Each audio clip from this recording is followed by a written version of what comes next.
Danielle, I'll let you. Okay, terrific. All right, we're going to be letting people in.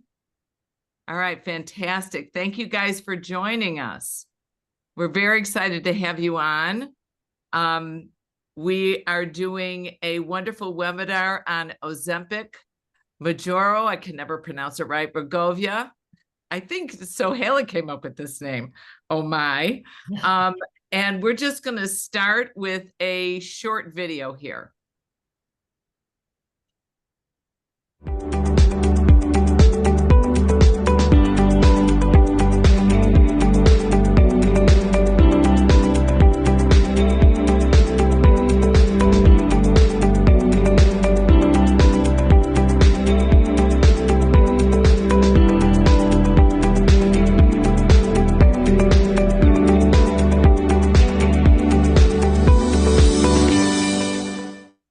Great. Thank you so much.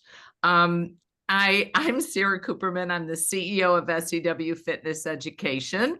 You're here for the Edge webinar. I'm kind of a little scared. We have over 260. I think it's like just under 300 people registered for the webinar, and we are recording this, so that's great for us. I've got wonderful presenters with you tonight, very knowledgeable. So Haley Digsby comes to us. She's our resident registered dietitian, author, international speaker. She partners with fitness pros to help them launch 8-week challenges so their clients can get results that workouts alone won't deliver. So she really integrates that nutrition. We have the wonderful Melissa Lane, who is a kinesiology department faculty member at the University of North Georgia. She has been in this industry 35 years. Incredible presenter. She's created the SEW Nutrition Coaching Certification, Nutrition, Hormones, and Metabolism Certification. She's also contributed to our Active Aging Certification, and she runs a wonderful Facebook program called Melissa's Minutes, and she always does this. I love it. I watch it. Eric Durack is just a fantastic educator. He is a leading clinical exercise physiologist and health educator with over 25 years of experience. He's presented at over 195 conventions, authored 24 books, and he's the founder of Med Health Fit and serves as a wellness specialist at the University of California. One of my favorite people that I've heard speak on this, who got me really motivated, a little bit addicted to it, is Renee Rogers. She is a PhD, Dr. Renee Rogers. She's an expert in biobehavioral intervention. I knew I was going to trip over that. I did very well. Specializing in engaging approaches that leverages over her 20 years experience in exercise physiology, behavior change, obesity treatment, and she focuses on the role of exercise and body composition in modern obesity treatments. So we've just got a ton of things to chat about. So we're going to race through some stuff. Melissa, I'm going to start with you. Would you please explain how these wonderful medications work within the body? You're our wonderful expert in this area. Okay, so GLPs is a glucagon-like peptide, and when it is made naturally in your body, it acts as a hormone, so it travels through your bloodstream, and it also acts as a neurotransmitter. So the hormone is going to stimulate the pancreas to release some insulin. It's going to stimulate the liver to not release hepatic glycogen, which will go back out into your bloodstream as glucose and then raise your blood glucose levels back up. And it also acts as a neurotransmitter that is going to do two things. It's going to act as a mechanoreceptor activator so that your stomach actually gets an artificial distension. So it gives you the feeling of being full, so your appetite is decreased. And then it also travels up your vagus afferent nerves to your hypothalamus and plays a role like a neurotransmitter like ghrelin or leptin that affects your satisfaction and your appetite. When it is natural in your body, it has a very short half-life, so it lasts 1 to 2 minutes. But the drugs have a much longer half-life, and it's now days and working on weeks. And of course, modern medicine is improving that. So that's it in a nutshell. Okay, so give it to me in the function. It makes me just think I'm not hungry. That is one role, and it actually does have some physiological effects where your blood sugar is lowered and your insulin is not released from your pancreas. Okay. Now, Renee, you had also talked about how your tendency towards an addictive personality can be positively affected by these drugs. And you seem to be our behavioral expert here. Can you share a little bit on that? Sure. So, yeah, what's fascinating about these medications, and if someone suffers with obesity, long-term metabolic dysfunctional obesity, we hear about a phenomenon called food noise, right? So food noise is when you've, from dysregulated eating, whatever's happening inside of the body, as we've heard nicely described. What's happening is over time, there's a constant thought process about food. You're hungry all the time, even though you just ate, you're thinking about your next meal. Food is consuming your life, right? So that can lead to overeating behaviors or addiction to food. So these medications mimicking these hormones that were mentioned hit the receptors in the brain, and that actually calms down or quiets, we hear said a lot, the food noise, and that helps with that addiction to food. We're seeing studies now come out where we're seeing people less alcohol, less drug addiction as well. So it's addiction overall, addiction and emotion centers of the brain and the hypothalamus are what are being targeted. So beyond the food, we're seeing a unique relationship appearing with these other addictive behaviors as well. Interesting, very interesting. So, Hala, now I asked you a little bit. I said, what are you hearing from fitness pros on this? Can you share a little bit on that? Well, in the past year, especially at the SCW Manias, a lot of you who are joining in tonight may have been ones that mentioned this, that you're seeing some frustrations of people using it that are not necessarily obese, that aren't hitting that 30 BMI or 27 or so with complications, comorbidities. You're seeing people utilize it to get that last 10 pounds off, or the 10 pounds that they've been trying to get off for a decade, for example. And that's something that, in the research, it wasn't originally intended for. The drug being a diabetes drug and helping with weight loss, initially targeting people that suffer from obesity, different from people who have 10 pounds that they haven't liked, but that isn't impacting their health overall. So that's something that I see a lot of people worried about, that are personal trainers, that are getting people on that way, or that are coming to their classes and not having as much energy from eating less because of that. And then I did want to mention something on the food noise that I think is interesting from being a dietitian for a few decades. Is food noise is also something that happens when people undereat, regardless of their weight. So a lot of my eating disorder clients who are super thin struggle with food noise, and that their body is turning up this noise to say, you're not getting enough, I need you to eat. So it can be different things. It can also be led by hyperpalatable, overly processed foods. So I just didn't want anyone to think, well, oh, I think about food all the time, I must need this too automatically, because there's lots of different reasons that people get trapped in the overthinking about food, especially in the fitness industry. So those are kind of two directions I wanted to point out. And Eric, what do you see happening in the health club space? Because I know you've been in communication with several clubs. Well, I had about 6 weeks ago, I had the opportunity to speak with some of the top health club owners in the nation who gathered in Central California for wine tasting, but I still had the opportunity to speak with them. And through Bob Asquari and Ann Gilbert and some of my contacts who were down there in the trenches, I'm trying to figure out what health clubs are wanting to do with this type of program, like diabetes programs or cancer programs or post-rehab programs, etc. And I don't see that the interest is like massively high, even though, and I think Melissa, you may have said earlier before we went on air, that there are already people who are exercising in health clubs who are on this medication. They're just not telling anyone.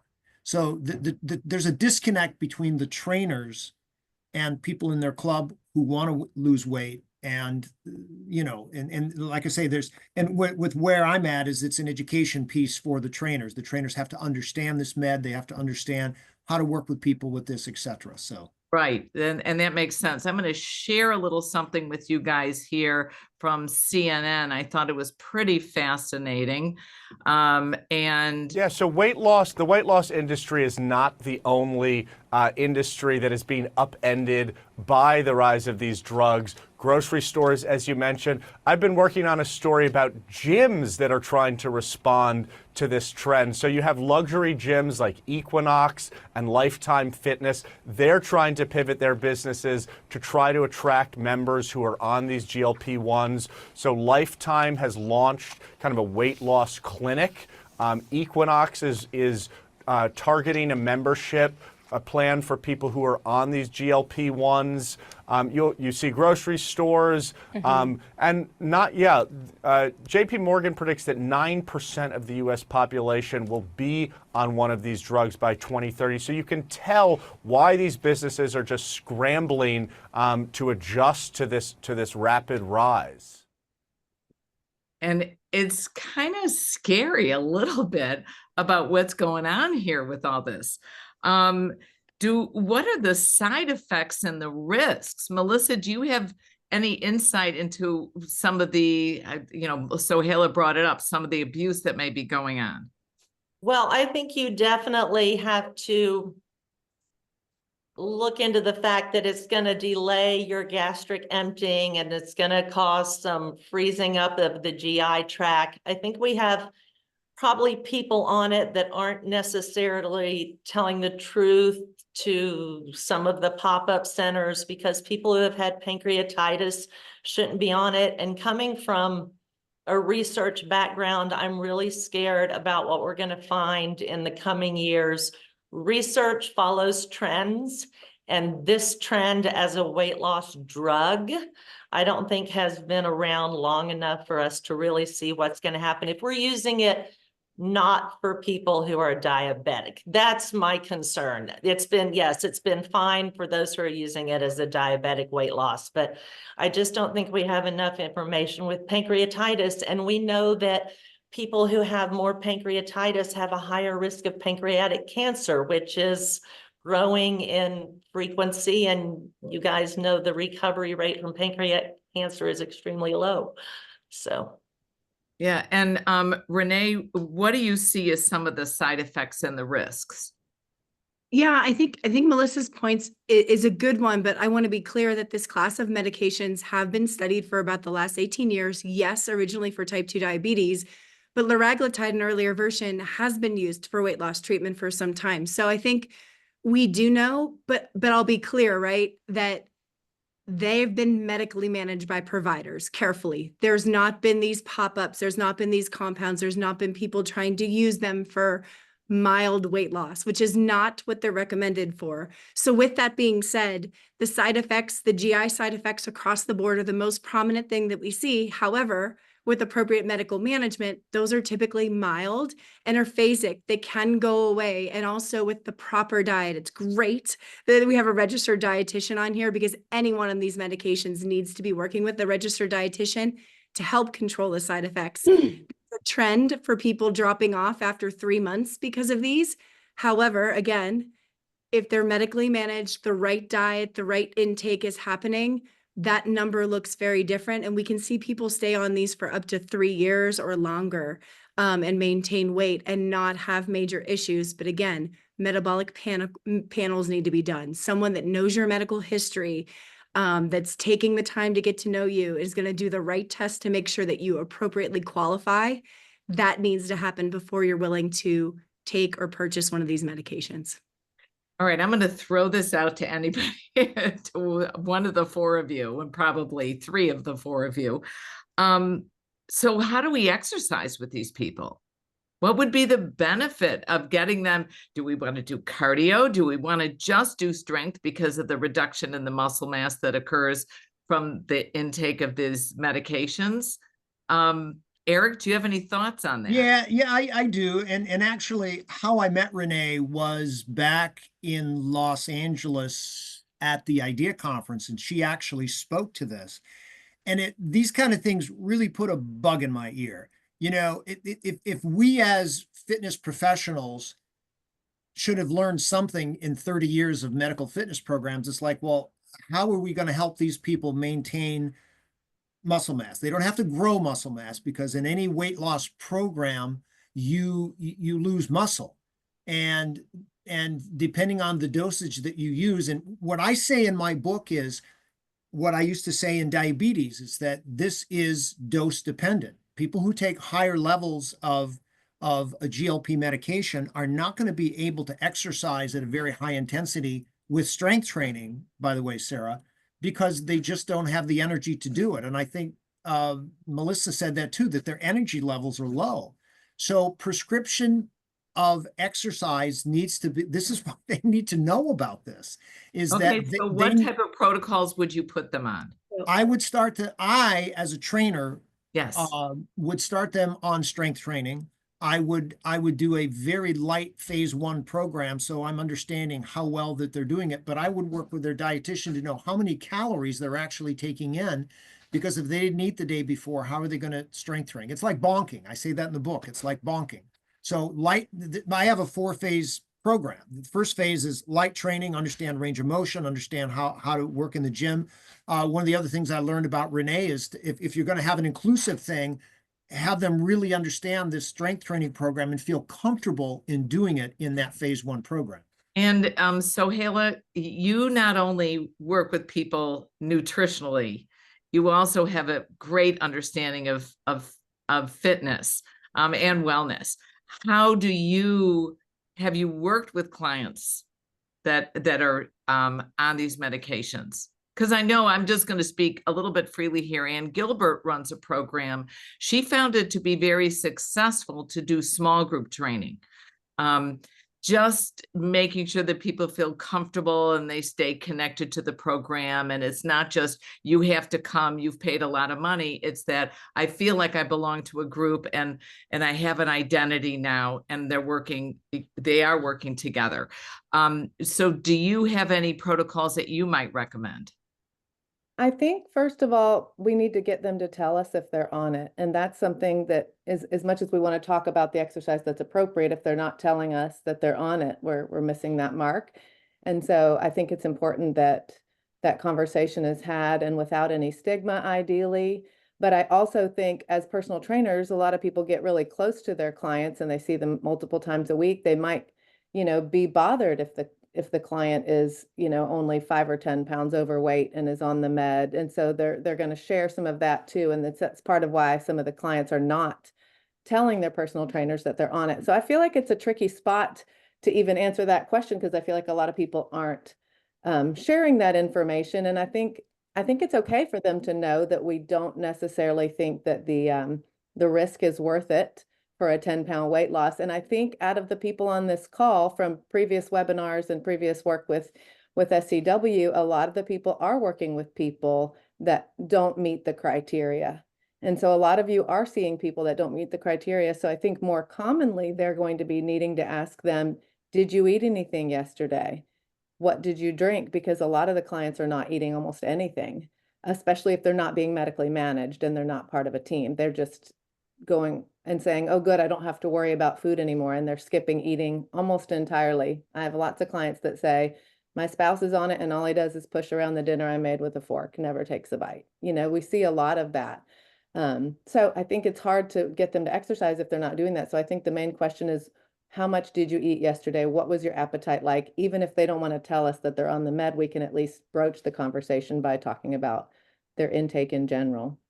Yeah, that's very wise. Renee, is there anything you can add? Yeah, I'd say that I want to be really clear. We're doing one of the first clinical trials that actually test muscle mass changes with these medications. And we're doing the resistance training program. We're doing the cardiovascular program, and measuring muscle is really tough. So it's going to take some time to get these answers. So hopefully we'll be able to educate everyone more and be able to develop exercise prescriptions.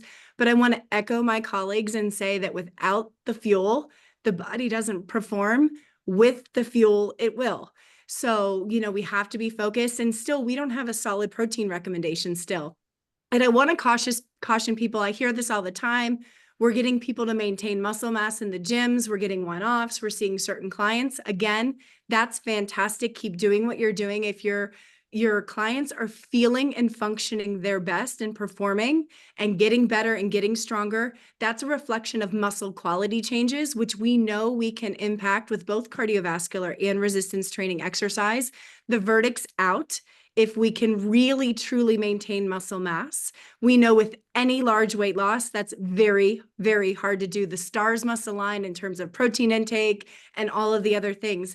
So making the claim that you can do this, we want to be very careful about. Can you help the person in front of you feel and function their very best? Absolutely. Treat the person in front of you and ask the wonderful questions that everybody's mentioned. Make sure they're prepared for the work that you're going to ask them to do. And if they're not, refer them to a registered dietitian. Have those colleagues in your pocket. They deserve the care from you and them to get the best care possible. And Melissa, I see you nodding. So what type of science? So please share. I definitely agree. Of course, we're going to focus on strength training, but there are so many benefits to cardio when it comes to visceral fat and lowering the blood pressure and your VO2 max, which is so important. So we can't just focus just on the strength training. And Renee made some really good points. It's really hard to keep muscle when your caloric intake is that low. And I love the saying, the stars have to align. We also have to look at the age, because as we start to age, we lose the messenger mTOR, which actually starts the satellite cell theory. And we've got people that aren't sleeping, so hormones are not as regulated as they should be. Obesity is a multifaceted disease and has to be treated as one. And we all know that there's also a really big mental component. So I think somebody has to mention, are we tackling the issues in the brain space that got us to where we were, where we needed the drug? So I think that's something that we could talk about for days.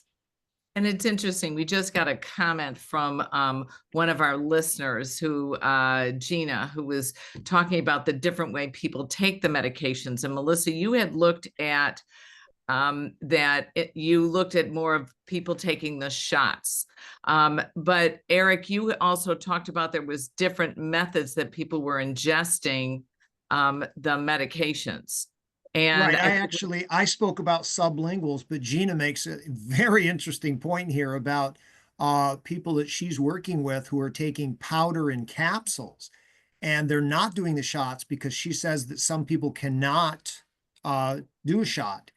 And she has some pretty interesting results here. She actually has seen no muscle mass loss, which I would love to see more data, because I'm actually collecting some data from some folks right now, but it's very few and far between. So go ahead. And Renee, how much muscle mass loss typically or statistically that you've seen through the research does occur? Yeah, so right now it's estimated that we want to be really careful. No studies have actually directly measured muscle. They've measured lean mass changes. So when we talk about lean mass, we're talking about, not everything else but fat, and that does not include bone. So when you lose lean mass, you could be losing water. A lot of it's water. It's going to be water. You could be muscle. 50% of that could be muscle in your body. And it could be other organs, other tissue. And the reality is when the more weight you're carrying, the more lean tissue you have. As you start to lose adipose tissue, you likely need less lean tissue. So it could be that we're losing a large percent. With a lifestyle program that includes diet and exercise, we'll see somewhere around 15% lean mass loss, even when you're doing high levels of exercise, aerobic and resistance. Those are the numbers we see across the board. Again, stars must align to maintain that. With these medications, we are seeing signals that it could be upwards to 25%. Those are variable, and I will say extraordinarily different across age ranges, across males, across females. We're trying to understand all these different things. It may be different in diabetic patients. So we need to think about this and research it a lot more. There's a lot still to learn. And it's pretty fascinating because I can honestly say, when you look around at fitness pros and you look at the personal trainers and group fitness instructors, a lot of times I say, if you're really trying to make a lot of money, you chose poorly. We do this industry because we love what we do. We want to change lives. We want to help people, and we get rewards.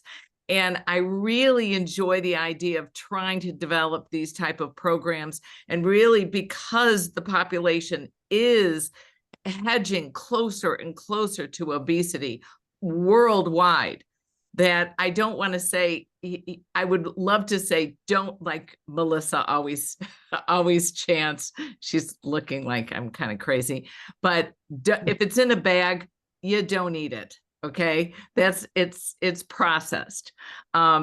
We'd love to change their eating habits, but this is something that can help people. If you guys have questions out there, throw them in the chat. I think you all know where it is.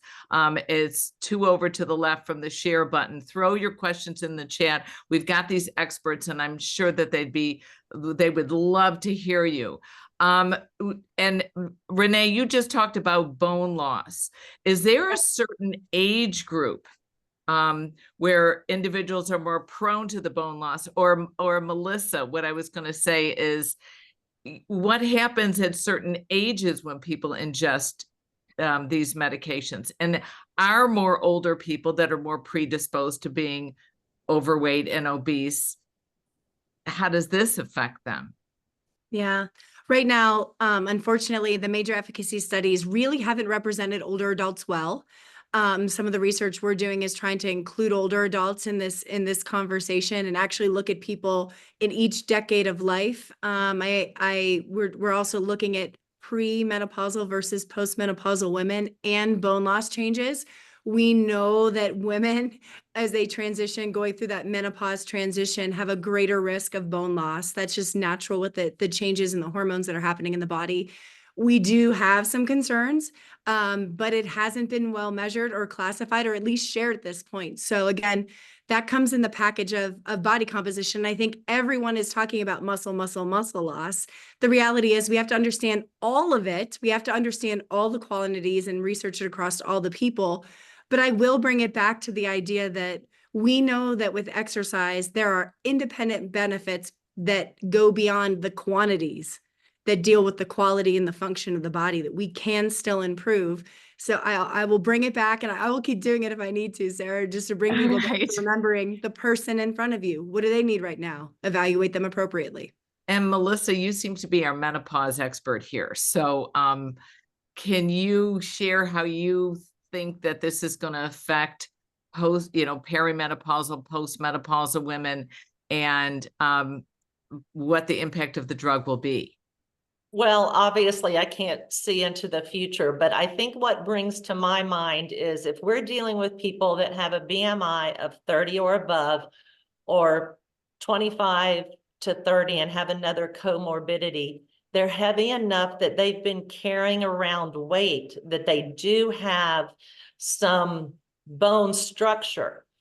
If they are on the drug and they're losing that weight that they have been carrying around for years, and they're not exercising, especially with jump training, because we know that's the biggest bang for your buck when it comes to preventing osteopenia and osteoporosis.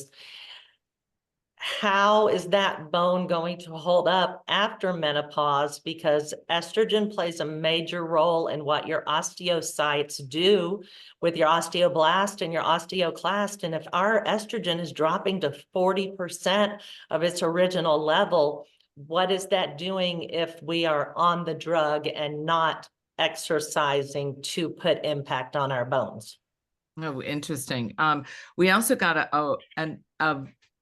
two questions that are related to recommendations for supplements to help with some of the deficiencies. So Helen, I'm gonna approach you on that. And also, someone's got a client who is obese and just started Wegovy, and her doctor, the person's doctor, never made any recommendations, and she wants to know about becoming nutrient deficient. So Helen, do you have any insight into that?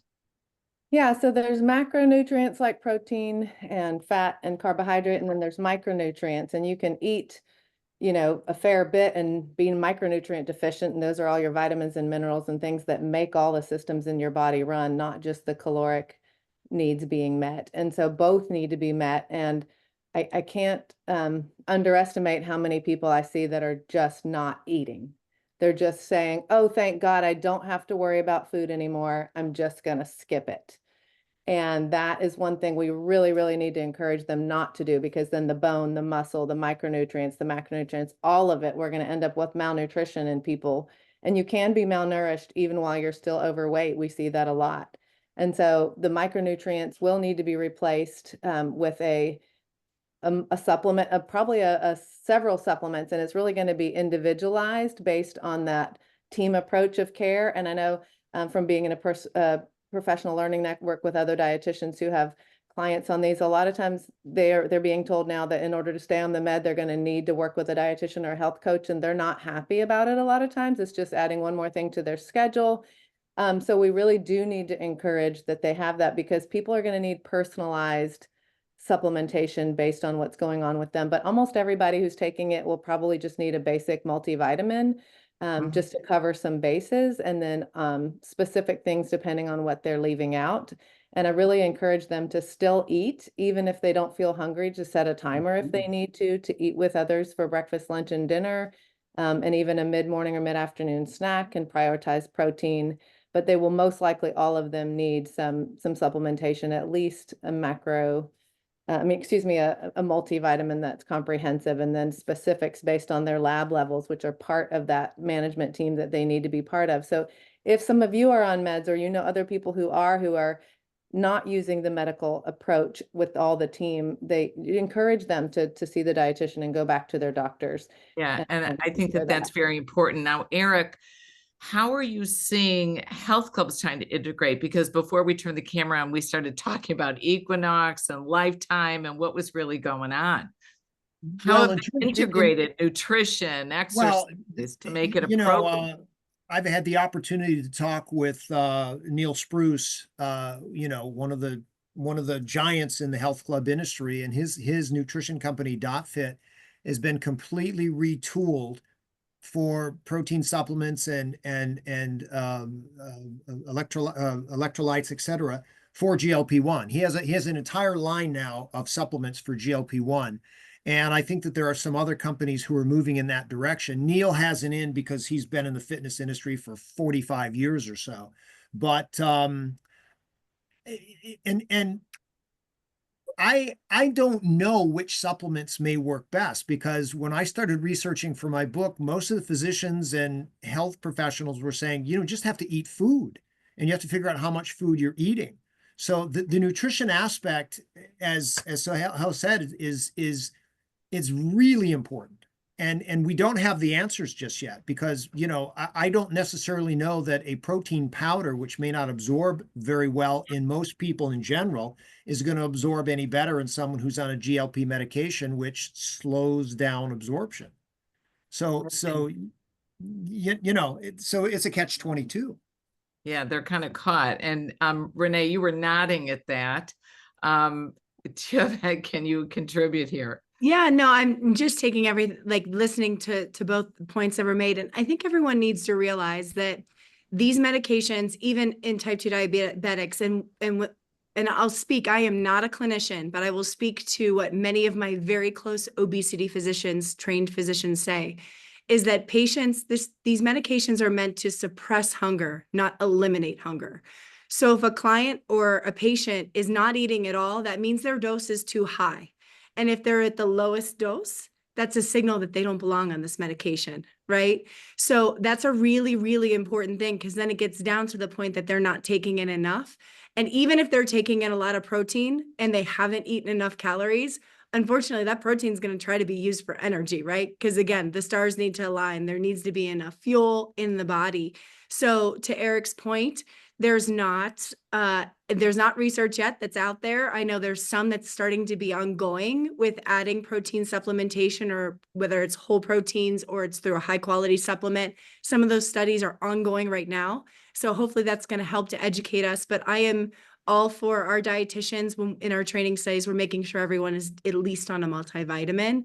But beyond that, I don't know that we should be recommending too far beyond that. It should be the RDs that are working with them directly. And it seems like it's got to be a group. We need a group. And Melissa, we did get a question from our good friend Kelly Roberts. What about sarcopenic obesity? How would this contribute? I would say this is no different from anything else. Sarcopenic obesity is simply the combination of two diseases, as far as I know. And I'm going to pass off to someone else that might have a better understanding of the question. We see in sarcopenic obesity, we see a lot of malnutrition as well, because someone is obese and has been for a long time, and then sarcopenia is happening, usually related to being over 40 or 50 where muscle is declining. And so they've got the combination. A lot of times there's inactivity involved. So the muscle is declining even faster because of inactivity. And then they don't want to perpetuate the obesity, so they're not eating that much. And it just puts them into a malnourished cycle. So a lot of times that can be really tricky, and that could get worse, certainly, with a medication that might be lowering their intake. And I loved what you said, Renee, about if they're on that low of a dose, or if they're not hungry, they're not being managed properly or at the right place. And I think some people are so thankful to not have the food noise that they don't really care. And I think that's important for us to remind them that they should be able to eat meals. They should be able to go to a restaurant with people and order food, and just all the things, because it's quality of life is that we're trying to promote here, and longevity long term. So if they can't eat with people and they don't have enough strength to get up and move, and every time they brush their hair, huge chunks come out, then quality of life is not worth it, to be on this med. That's always a risk ratio that we're considering. When people are going on it. It's not just, hey, it's in America, we should all just take it. It's not that simple that people are making it seem that way. Well, yeah, and it's really scary. I mean, I was telling you guys a story that I was in the mall walking down, and I saw a huge, one of those pop-ups, 6-foot pop-ups about GLPs, come on in, we'll put you on the drug. And then I went to a bar mitzvah for my cousin, and I'm sitting there, and right next to me is my cousin, two cousins. They are obese, they're overweight, and they're like, we're on Ozempic, blah, blah, blah, blah. And the cousin across the way said, I can't get on it. My doctor won't prescribe it, my doctor will prescribe it, my insurance company won't pay for it. And so my cousin on the other side is giving them advice, saying, well, all you need to do is call the insurance company and fight with them, and they'll put you on the drug. And it's like, it's craziness. Now, Eric, you brought up that Equinox was looking more at that $40,000 a year longevity program that we saw on the CNN little program that we watched. What type of other programs do you see coming on? You said that there wasn't a huge number of larger facilities doing it, but they're all looking at it. Is that correct? There are a lot of clubs. Again, I'm basing my discussions with people from the T10 conference, and I was very excited and privileged to be talking with these people. I did spend some time with Jeff Zweifel, who is, I think, one of the more knowledgeable people in this area, and he's just a great guy to learn from. They are looking at it. They see this as a financial opportunity because of HSA dollars and because of other things that can be applied to this. But Renee has said this before. I'm listening to Melissa and other people that I've heard talk about this, is that the trainers have such lack of knowledge in the area that they're afraid to sort of jump in with both feet. And I think maybe that the health club owners are as well. But I got to tell you, and you probably know this as well as I do, Sarah, that the longevity movement in this country is becoming a very big deal. There are many, many types of medical institutions, concierge medicines, medical fitness centers, et cetera, and they're all looking at longevity. And it's not just cold plunge or cryotherapy. They're looking at vitamin IVs. They're looking at nutritional products, et cetera, the whole Dave Asprey type of a thing. And I know that health clubs want to be involved with that, AKA Equinox and Lifetime. But I've said this on many podcasts, this represents a very big opportunity for the industry. And Renee's going to say, Melissa, everyone's going to say, they just have to do it right. They have to learn and understand. And this is why we're doing these podcasts.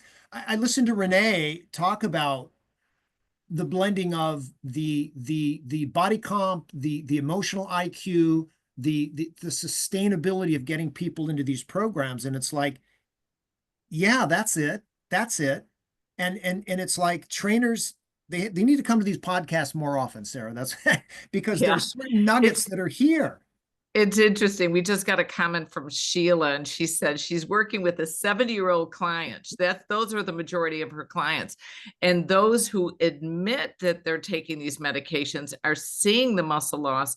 But what she's really focusing on, it's really balance issues as well. Because we know when we lose muscle, especially in the lower extremities and the core, we're losing muscle, the balance is going to become a big issue, and the risk of injury. And then God forbid people get injured and then they don't exercise. And then, like Sohaila was talking about, we get in this negative cycle.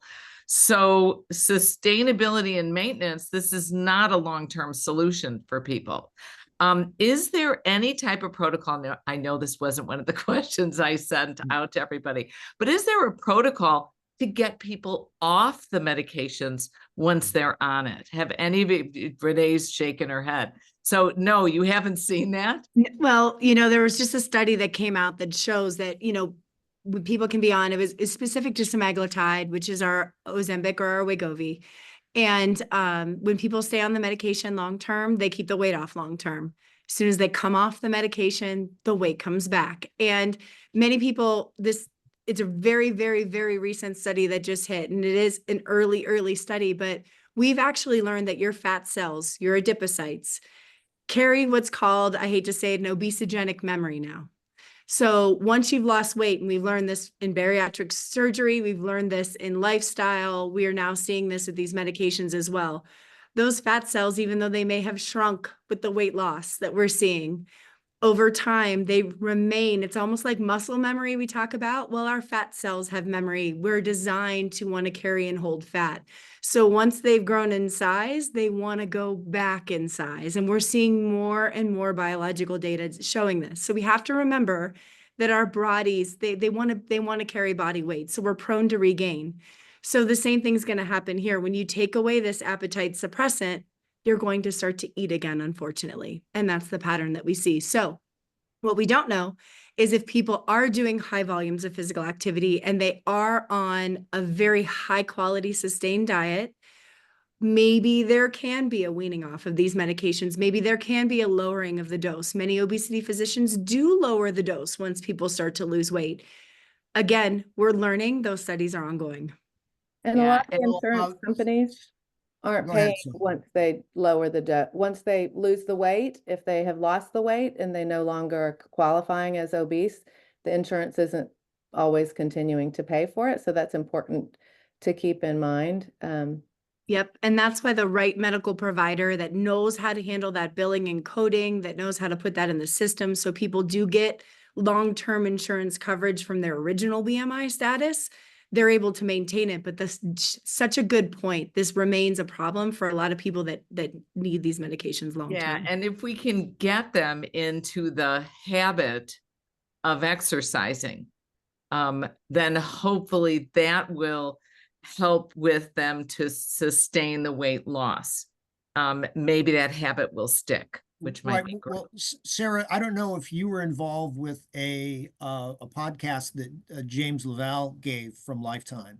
And what he did is he looked at their protocol where they ramp up the GLP with their physicians, where they were, and I think he used the word sweet spot, and they keep them there while they really get them involved with the exercise.